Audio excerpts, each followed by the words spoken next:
हम्मान के बारे में तो क्या ही कहना। हम्मान वही शख्स था जिसने पूरी जिंदगी की काया ही बदल कर रख दी थी। मेरी जिंदगी को, मेरी वालिदा की जिंदगी को खुशियों से भर दिया था। हालांकि वो इंसान नहीं था, लेकिन इंसानों से कहीं बढ़कर था। मेरी जिंदगी की वो अजीम दास्तान जिसे हम्मान ने रचा था। हम्मान ने ही मुझे जीना सिखाया था, क्योंकि मैं पूरी तरह से टूट चुकी थी। बात उस वक्त की है जब मेरी वालिदा काम पर जाया करती थी और बेचारी झाड़ू पोछा करके चंद पैसे जमा करके घर भी चलाती और चंद पैसे उसमें से जोड़ भी लिया करती थी। लेकिन मेरी वालिदा और मैं दोनों जानती थी कि इससे ना घर चलना है सही से, ना ही इससे मेरी शादी वगैरह कुछ होना है। बल्कि हमारे पास जो जमा पूंजी थी, जो मकान बेचने से पैसे बचे थे, वो भी अब धीरे धीरे खर्च होते जा रहे थे। कोई असबाब ऐसा पैदा नहीं हो रहा था कि वो हमारी इस दुर्गति को संभाल सके, हमारी इस बुरी हालत को सही राह पर ला सके।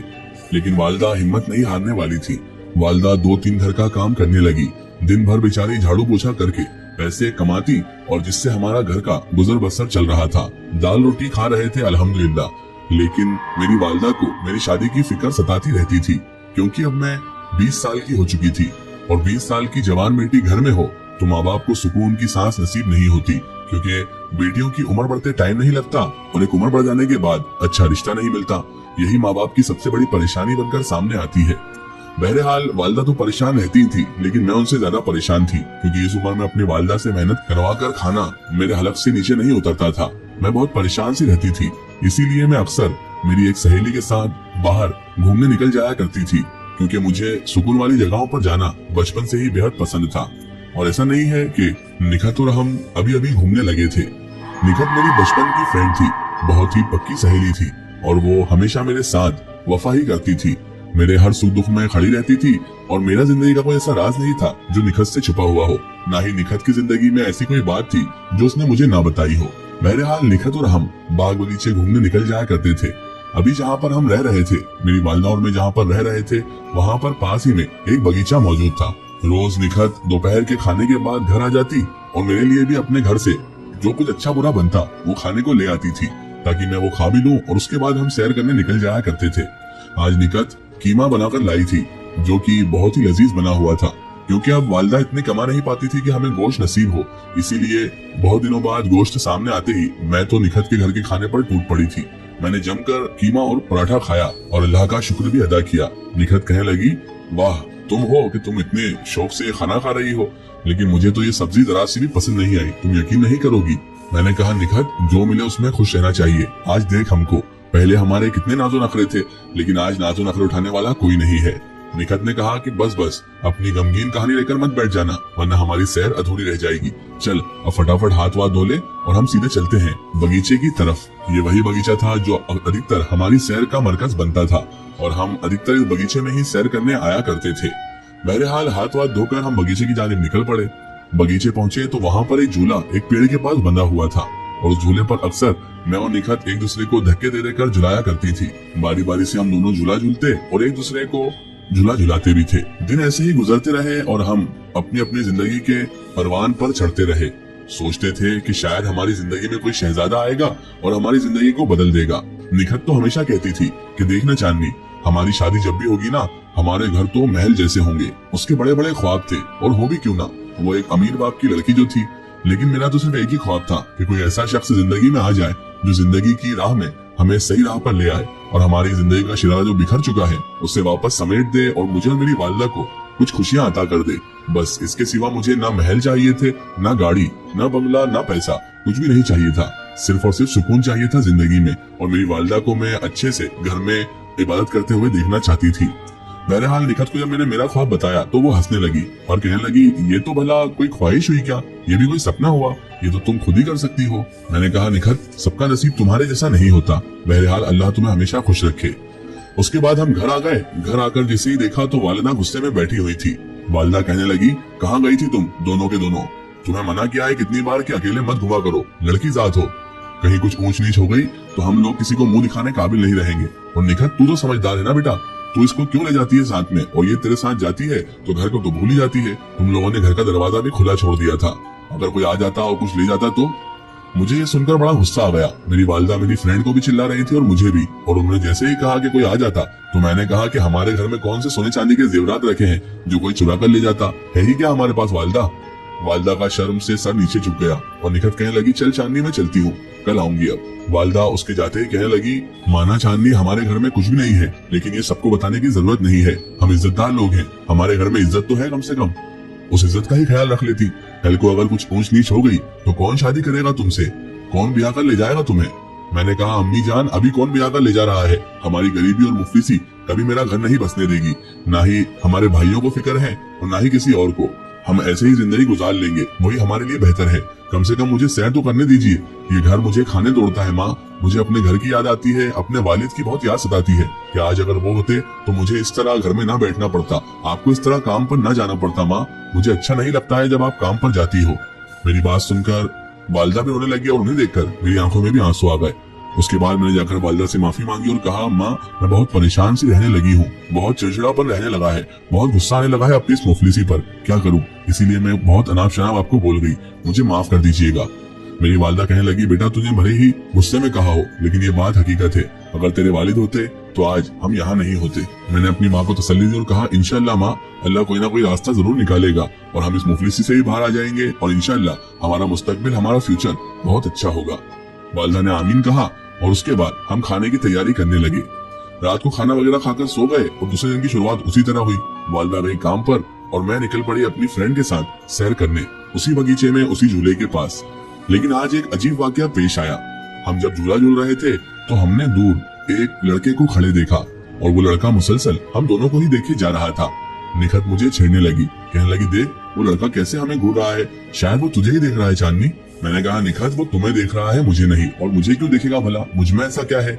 निखत बोली, चांदनी तुझ में वो है जो मुझ में क्या किसी और लड़की में भी नहीं है। मैंने कहा, तेरा मतलब। तो वो कहने लगी, देख जरा अपने आप को, तूने कभी खुद पर ध्यान ही नहीं दिया, तेरी ये मंजरी झील सी आंखें, तेरे ये सुनहरे बाल किसी भी मर्द को उलझाने के लिए काफी है, किसी भी लड़की को ये जाल उलझा सकता है। ये चीज क्या है, तू तो बड़े बड़े शहजादों को उलझा दे। मैंने कहा, हट पगली, पागल है तू तो। तभी मेरे दिमाग में एक आइडिया आया। मैंने कहा, निखत चल देखते हैं ये किसको देख रहा है। तो निखत बोली, ये कैसे पता करेंगे हम किसको देख रहा है, कि जाके उससे पूछेंगे। मैंने कहा, बेवकूफ, हम उससे जाकर पूछेंगे नहीं, बल्कि एक तरकीब अपनाएंगे। अगर वो तरकीब सफल हुई तो मालूम पड़ जाएगा ये किसे देख रहा है। एक काम कर, अब तू जा उस साइड और कुछ चीजें देखने की कोशिश कर, और मैं जाती हूँ दरख्त के इस साइड, ताकि हमें मालूम पड़ जाए किसे देख रहा है।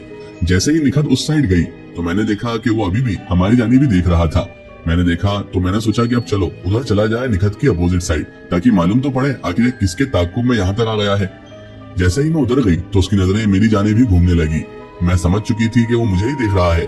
तो मुझे अचानक अजीब सा फील होने लगा, क्योंकि पहली बार कोई ऐसा लड़का मुझे देख रहा था जिसे मैं जानती भी नहीं थी, और मुझे अजीब सा ही फील हो रहा था। उस लड़के को बस आते पास से तो देखा नहीं था, लेकिन दूर से देखने में वो अच्छा ही लग रहा था। अब पास जाकर देखते तो बता पाते कि उसका रंग रूप, उसकी आंखें, नाक नक्शा कैसा था, लेकिन वो बहुत दूर खड़ा था। बस इतना समझ में आ रहा था कि वो देख इसी जानिब रहा था। मैं निखत के पास गई और कहा, निखत तेरा शक सही था, ये तो मुझे ही तके जा रहा है। निखत बोली, देख मैंने कहा था ना, तुझे अपने हुस्न की कदर कहाँ है।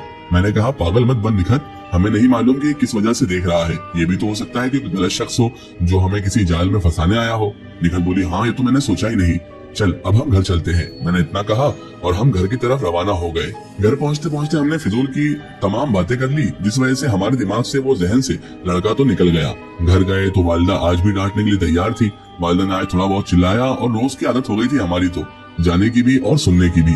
बहरहाल रात गुजर गई, सुबह हुई, फिर से आज जब सैर पर गए तो आज फिर से वही लड़का हमें उसी जगह पर खड़ा हुआ दिखाई दिया।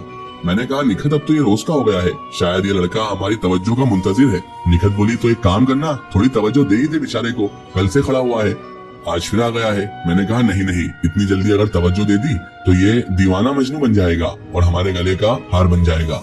निखत बोली, बेवकूफ, ऐसे कैसे कोई हमारे गले पड़ जाएगा, चल हट, तू नहीं दे रही इशारा तो मैं दे देती हूँ। और निखत ने इतना कहकर उसे अपने पास बुलाने का इशारा दे दिया। इशारा देते ही जैसे वो तो उधार ही बैठा था हमारे पास आने के लिए, वो हमारे करीब तर पड़ता गया। मुझे घबराहट होने लगी। मैंने कहा, निखत बेवकूफ, तूने उसे क्यों इशारा दिया, देख अब वो तेरा चचा इधर ही आ रहा है। निखत बोली, बेवकूफ तू है, मैं नहीं, आने दे उसे, हम कह देंगे कि हम तो ऐसे ही मजाक कर रहे थे। मैंने कहा, बेवकूफ, वो मजाक मजाक में बातचीत करने लग जाएगा और हमें मालूम भी नहीं पड़ेगा। निखत बोली कि उसे पास तो आने दे, देखे तो सही कि हमारी तवज्जो का मुंतजिर लड़का अच्छा भी है या नहीं। अच्छा होगा तो दोस्ती कर लेंगे और बुरा होगा तो उसे रफू चक्कर करना मुझे आता है। मैंने कहा, जैसी तेरी मर्जी, लेकिन मैं उससे कोई बात नहीं करूंगी। बहरहाल जैसे जैसे वो लड़का करीब आता गया, उसका हाल हवाल हमें रोशन होता गया। घुंघराले से बाल थे, बड़ी बड़ी खूबसूरत सी आंखें, कद काठी में भी बहुत अच्छा था, अच्छी खासी बॉडी शॉडी बना रखी थी उसने। जैसे जैसे वो करीब तर आ रहा था, मेरी दिल की धड़कनें बढ़ती जा रही थी और यही हाल शायद निखत का भी था। मैंने निखत को कहा, निखत देख जरा उसकी आंखें देख, कितना खूबसूरत है ये तो। निखत बोली, तू उसकी अब तक आंखें ही देख रही है, जरा उसके डोले शोले देख। मैंने कहा, बेवकूफ, बहुत बेशरम है तू तो निखत, वाकई में तू बहुत बेशरम है, किसी के बारे में ऐसी बात कहते हैं क्या। तभी वो बोली, चांदनी तू इससे बात करे या ना करे, मैं तो इससे दोस्ती जरूर करूंगी, क्योंकि मुझे तो ये एक नजर में ही भाग गया है। पता नहीं क्यों पर ऐसी बात सुनकर मुझे अचानक गुस्सा आने लगा था, क्योंकि वो लड़का किसी शरीफ घराने का लग रहा था। दूर से ही उसका सलीका देखकर नजरें नीची करके जब वो आ रहा था तो ऐसा लग ही नहीं रहा था कि ये कोई उठाई गया लड़का है, बल्कि ये बहुत शरीफ और तमीज तहजीब वाला लग रहा था। व्हाइट कलर का शर्ट और नीचे लाइट ब्लू पैंट पहनकर बहुत ही अच्छा लग रहा था वो। लेकिन सबसे मेन थी तो उसकी आंखों की हया, जो उसकी आंखों में साफ नजर आ रही थी, जिसने मुझे उसकी तरफ मुतवज्जा और कायल कर लिया था। बहरहाल जैसे ही वो हमारे करीब आया तो निखत अचानक बोली, माशाअल्लाह, बहुत खूबसूरत है आप। निखत के मुंह से निकलना था कि उसके चेहरे पर एक मुस्कुराहट फैल गई और मैंने निखत को जोर से चिमटी कोड़ ली, जिसकी वजह से वो चीख पड़ी। ये हरकतें देखकर वो और जोर से खिलखिला उठा। तभी निखत बोली, खिलखिलाने की कोई जरूरत नहीं है, क्या हुआ बोलो। तो वो लड़का कहने लगा, तुमने मुझे बुलाया है और मुझसे पूछ रही हो क्या हुआ है। मोहतरमा, आपने मुझे बुलाया है। ताज्जुब की बात थी, वो बात तो निखत से कर रहा था, लेकिन देख मेरी तरफ रहा था, क्योंकि उसकी आंखें मुझ पर ही जम गई थी। निखत बोली कि हम तो यहाँ रोज आते हैं, तुम हमें 2 दिन से दिखाई दे रहे हो, हमें लगातार देखते रहते हो, आखिर चाहते क्या हो। तो वो लड़के ने वो बात कही जो हमारी तवक्को के बिल्कुल बरअक्स थी। वो कहने लगा, मैडम, ये आपका बगीचा नहीं है, ये मेरा बगीचा है, मैं तो आपको देखने आया था कि आप यहाँ क्या कर रही हैं। तो निखत ने कहा कि आप देख किधर रहे हैं और बात किससे कर रहे हैं। तो वो कहने लगा, आपकी दोस्त कुछ बोल नहीं रही, इसलिए मैं इनकी तरफ देख रहा हूँ। निखत बोली कि हम यहाँ पर रोज आते हैं और अगर आप कहेंगे तो कल से नहीं आएंगे। वो लड़का बोला, ऐसी कोई बात नहीं है, आप आइए, आपका खैर मकदम है, लेकिन यहाँ के दरख्तों को, पेड़ पौधों को नुकसान मत पहुँचाइएगा, बस इतनी सी इल्तिजा है। इतना कहकर वो अल्लाह हाफिज बोलकर वहाँ से जाने लगा। उसे जाता देखकर अचानक दिल में ऐसा लगने लगा जैसे ये क्यों जा रहा है, लेकिन जाने तो देना ही था। निखत बोली, सही कह रही थी तू, ऐसे आवारा लड़कों से कोई बातचीत नहीं करना चाहिए, देखा नहीं वो कैसे देख रहा था तुझे। मैंने कहा, अगर वो आवारा होता ना तो हमें यहाँ से धक्के देकर या जलील कर बाहर निकाल देता। ये उसकी शराफत थी कि वो खुद चला गया।